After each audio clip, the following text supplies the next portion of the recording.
Unang beses, matapos ang banta ni Donald Trump na ibalik ang Iran sa panahon ng bato, tinarget ng Estados Unidos ang sibilyang infrastruktura ng Iran. Ibig sabihin nito ay panibagong yugto ng digmaan dahil pinapalakas na ng Iran ang depensa nila at naghahanda sa posibleng panlupang pagsalakay ng mga Amerikano.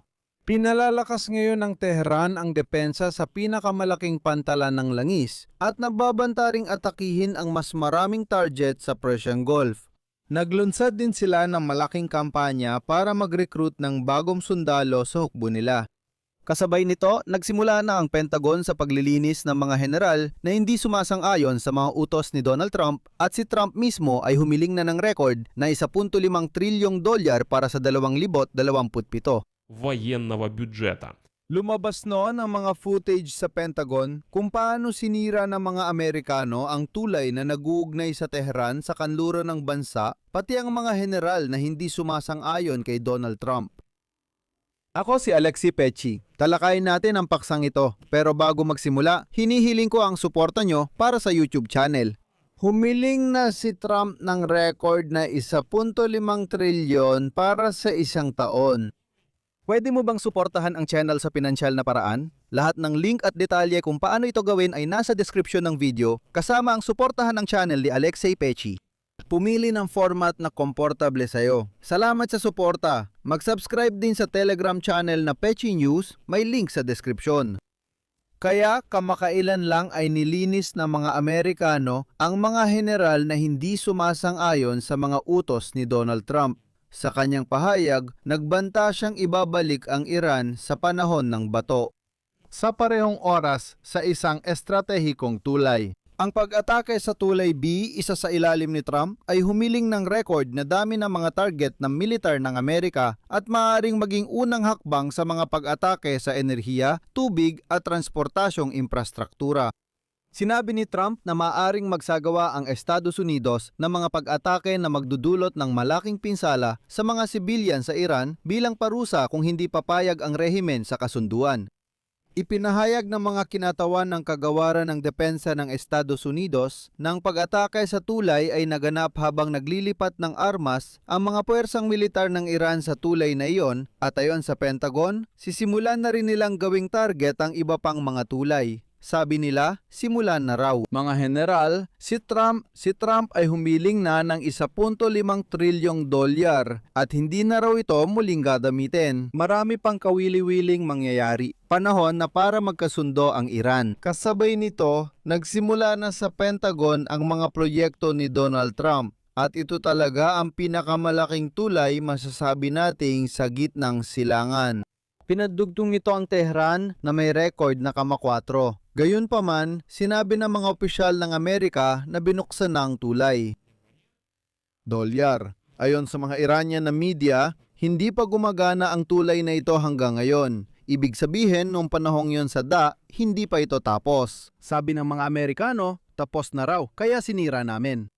Ayon sa kinatawan ng kagawaran ng depensa ng Estados Unidos, sumunod sila sa mga utos ni Donald. Ginamit ito ng sandatahang lakas para sa lihim na paglilipat ng mga misil at mga bahagi nito. At si Trump ay humiling na ng record na 5 para sa taon. Больших ящиках и контейнерах и Panahon sa Pentagon. Paglilinis ng mga general na hindi sumasang-ayon sa mga utos ni Donald, technical na suporta para sa mga puwersang militar ng Iran sa Tehran. Pangalawang kinatawan ng kagawaran ng depensa ng Estados Unidos. Hiniling ito ni Trump bilang planadong rutang supply ng militar para suportahan ang mga puwersang Iranian, mga balistikong misil at mga droning pangatake. Hindi niya sinabi kung ginagamit ang tulay para sa mga layuning iyon. Sabi niya, parang inaakala lang. Pagkatapos nito, nalaman na pinalalakas ng Tehran ang depensa sa paligid ng pinakamalaki nitong daungan ng langis, kasabay ng pagbabanta na aatakehin ang mas malawak na hanay ng mga target sa rehiyon ng Persian Gulf. Sinimulan ni Trump ang malawakang pagre-recruit ng mga bagong sundalo sa kanyang hukbo. Sa kasamaang palad, gaya ng alam nyo, pinag-uusapan natin ito ngayong taon. Sa Iran, pinayagan na ang pagre-recruit at pamamahagi ng armas, dolyar. Sa kasalukuyan, pinapalakas ng Iran ang depensa sa isla ng Kark na maaaring maging target ng operasyong militar ng Estados Unidos sa lupa. Kasama sa hakbang ang pagpapalakas ng mga sistema ng pinapatnubayang missile at paglalagay ng mga mina sa baybayin. Nililinis nila ang mga general na hindi sumasang-ayon kay Donald. Naghahanda siyang magtanggol, malamang ay para sa mga raid sa mga lagusan. At si Trump ay humiling na ng record na isatuldok $5 trilyong para sa isang taon. Ayon sa mga military analyst, ang Tehran ay may humigit kumulang 1 milyong aktibo at reserbang sundalo, kabilang dito ang mga 100,000 at 70,000 na masigasig na mandirigma ng Corp ng Bantay ng Islamikong Revolusyon. At inaakala nilang kakailanganin ng Estados Unidos na magpadala ng lampas 100,000 sundalo sa baybayin para maprotektahan ang mga isla at kipot, dahil ang ibang opsyon ay magdudulot ng malalaking kaswalti sa panig ng mga Amerikano. Handa ba si Trump na magpadala ng 100,000 sundalo? Sa ngayon, hindi pa alam. Sa parehong oras, ang Pentagon. Nagpaplano talaga ng paglapag ng mga tropa sa Iran. Ngunit na yung araw ay may nangyaring kakaibang pangyayari kahit na kung titingnan ito sa konteksto ng posibleng paghahanda para sa isang ground invasion, hindi naman ito ganoon kakakaiba. Sa madaling salita, ang pinuno ng Pentagon na si Pete Hegseth ay nagpaalis sa pwesto ng 24 na mataas na opisyal ng Amerika, kabilang na ang hepe ng staff ng US Army na si General Randy George.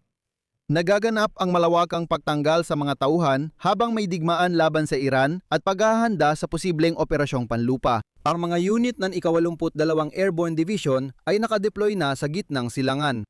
Dapat ding tandaan na hindi lahat ng militar at eksperto ay pabor sa operasyong militar, lalo na sa panlupang pagsalakay sa Iran, kaya madaling tanggalin sa serbisyo ang mga hindi kanais-nais na general. Ang 61 anyos na general na si Randy George ay profesional na opisyal ng operasyon at veterano ng Iraq at Afghanistan. Itinuturing siyang isa sa mga pinakamalamang natanggalin sa serbisyo kahit bago pa siya italaga bilang hepe ng hukbong katihan noong 2023 dahil dati siyang pangunahing katulong ng dating kalihim ng depensa na si Lloyd Austin sa ilalim ni Joe Biden. Matagal din napanatili ni George ang posisyon niya. Kasabay niya, tinanggal din sa pwesto ang 2 pang general, ang pinuno ng command ng pagsasanay at pagbabago ng hukbo si David Hood. At ang punong Amerikanong kapelyan na si William Green Jr. Tinanggal o hinarangan din ni Hegseth ang promosyon ng ilang iba pang matataas na opisyal. Dagdag pa, niyugyug ni Hegseth ang pinagsamang komite ng mga hepe ng Estado Mayor. Ito ang pangunahing tagapayo ng Pentagon. Sa lumang komposisyon ng komite, tanging sina komandante ng Marine Corps Eric Smith at pinuno ng Space Force Jens Saltzman lang ang nanatili sa kanilang mga posisyon.